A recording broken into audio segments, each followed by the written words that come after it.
COMSEC to administer the oath of the invited guests and the resource persons. To all the resource persons invited, kindly stand up and raise your right hand, please. Representatives and resource persons from the Office of the Vice President, COA, and DBM po. Thank you, ma'am. Mr. Chair? Yes, the Honorable Yes, Vice when you President. sent a letter to the Office of the Vice President, you attached a copy of the rules in aid of legislation. Yes po. Yes, sir. Nakalagay po doon na witnesses lang po ang ino-oath. Sabi niyo po ngayon sa amin, resource persons kami. Ang ano po, considered as resource person po. Ang ano po? Kayo po. Kaya nga po. Yes po. Lahat po ino-oath po. Yes. Apo. Nakalagay po sa rules ninyo, witnesses. Kaya nakalagay po dito ngayon sa table, resource persons. Lahat po considered as resource person and witness. Lahat po naman kayo, lahat resource person pa eh. Wala pa naman po tayong tinatawag na, lahat po considered as resource person pa lang po. Right. Opo. Ang nasa rules ninyo, witnesses lang po ang nag-o-oath. Wala po kayong rules sa resource persons.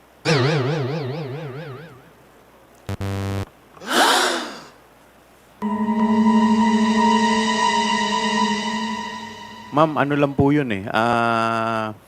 Yung term lang po yun eh. Pero considered as a resource person din po kayo eh.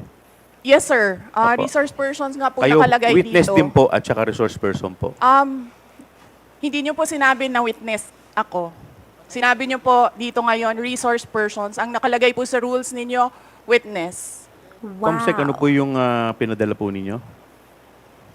Yun pong rules in aid of legislation. Mr. Chair, point of order. What is the point of order of the Honorable Congressman Because this issue about Macapagal? witness, resource person, etc., etc. Ma'am, pakilakas lang po, hindi po marinig. Persons and accused has been taken up in previous legislative inquiries in aid of legislation.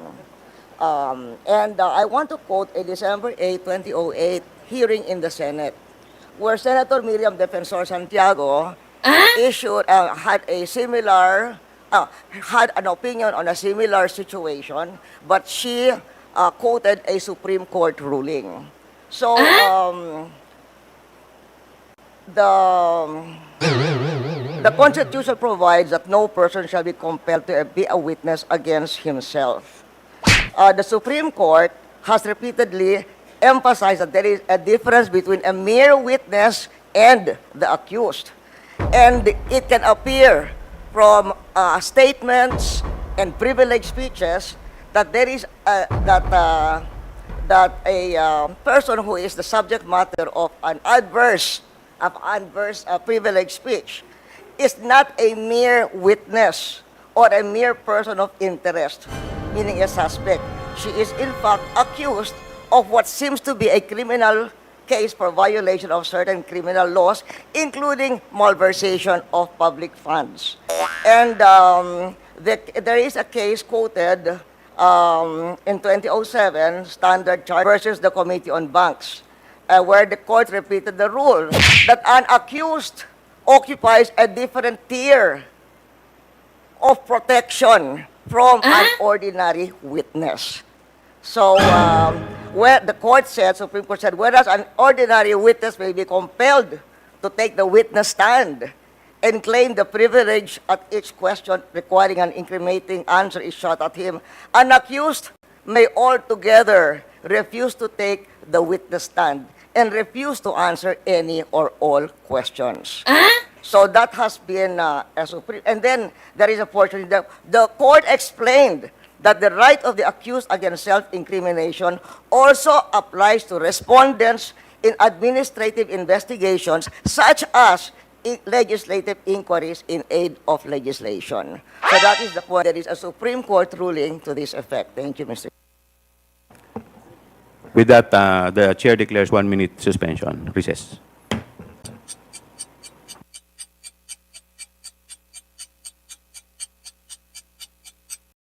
Madam Congresswoman Arroyo, may I know if may I be clarified if the tenor of your point of inquiry is referring to the sub judice case or rule? Referring to the sub judice case, but it is saying that when a witness, in fact, is in reality the accused. Ma'am, pakilakas po ng konti. Medyo hindi ko po... What he's saying is that if by the, by the nature, for instance, of the privileged speech, if the witness is not a mere but the person being asked is not a mere witness or a mere person of interest, he is in fact the accused of what seems to be a case including malversation of public funds. And the court repeated the rule that an accused occupies a different tier of protection from an ordinary witness. So from given what Miriam Defensor Santiago said and the Supreme Court ruling that she's quoting, we cannot we cannot just trivialize. Kasi you're just a witness. You're a witness. Pareho na rin yung witness, resource person. They are not the same. The Supreme Court says they are not the same. And somebody who appears to be the accused has a different tier of protection from a witness. And in fact, can refuse to take the witness stand. Congressman Flores, you're recognized. Mr. Chair, this is an inquiry in aid of legislation, and no one is technically accused of any wrongdoing here, Mr. Chair. Mr. Chair, look at the speech.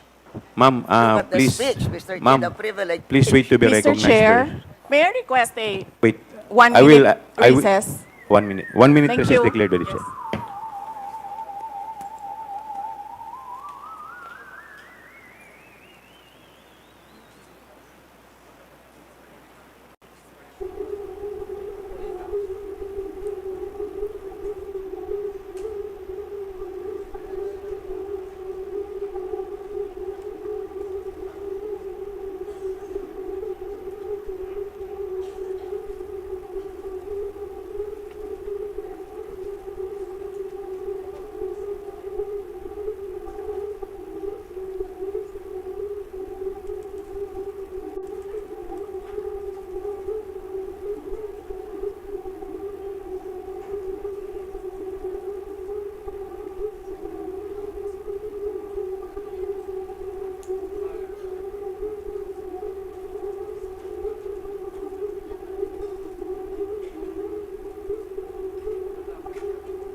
Mr. Chair, yes. Mr. Chair, Session resumes. Mr. Chair, may I speak? You will be given the opportunity later, Okay. Madam Vice President.